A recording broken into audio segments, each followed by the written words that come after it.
everyone हजुरहरु कस्तो हुनुहुन्छ सन्चै हुनुहुन्छ ल म एकदम सन्चै छु म चाहिँ खाना बनाउँदैछु यहाँनेरि कराई त तातेर एकदम यो चाहिँ तेल तताउँदैछु करेला भुट्नुको लागि है करेला चाहिँ आपाको लागि हाम्रो लागि इस्कुसको मुन्टा है अनि करेला चाहिँ हाम्रो दादाले लिनु हुँदैन खाँदैन नि त मन पराउँदैन तितो हुन्छ फेरि दादाको पेट लो हुन्छ एकदम लोले गर्दाखेरि तितो चाहिँ खानु हुँदैन है तेल त मजाले खायो आज मैले कालो तेलमा सब्जी बनाएको म चाहिँ ज्यादा रिफाइन चलाउँथेँ कालो तेल चाहिँ तातेर चाहिँ फेरि बनाउँछ नि त अनि यहाँनिर फेरि कहाँ दुध उडेर सक्नु यता फेरि बाहिर मिस्त्री लागिरहेछ चिया पनि पकाउँदै गर्नुपर्छ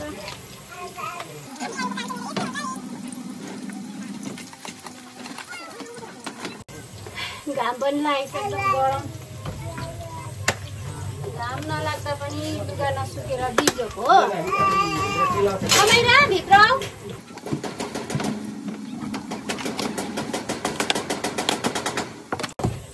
म चाहिँ खाना पकाउँदा पहिल्यै नमक चाहिँ पहिल्यै हालेर फ्राई गर्छु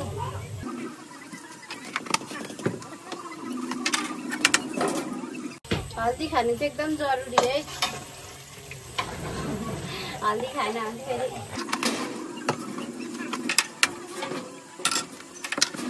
बिहान चाहिँ यति साह्रो धावा र बिजी हुन्छ कि अब स्कुल जानुपर्छ फेरि स्कुल हो यता सफा पनि गर्दै गर्नु पर्यो काम पनि गर्दै गर्नु पर्यो है तपाईँहरूलाई करेला कोलाई मनपर्छ मलाई चाहिँ तर करेला मन पर्दैन भन्दा मन पर्छ अहिले चाहिँ किनकि करेला तर मलाई मजाले फर्स्ट फ्राई गरेको यसरी भुटेको त मनपर्छ गिलो गिलो पराएको त मन पर्दैन हो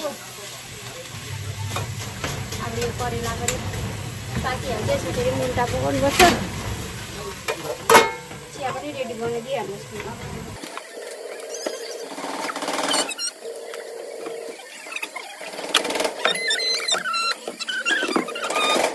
भन्छ नि त फेरि खाना पनि बनाउँदै गर्नुपर्छ यता स्त्रीलाई चिया पनि बनाउँदै गर्नुपर्छ फेरि यता बेबीहरू मेरो फेरि यहाँनिर बेबीहरू पनि छ है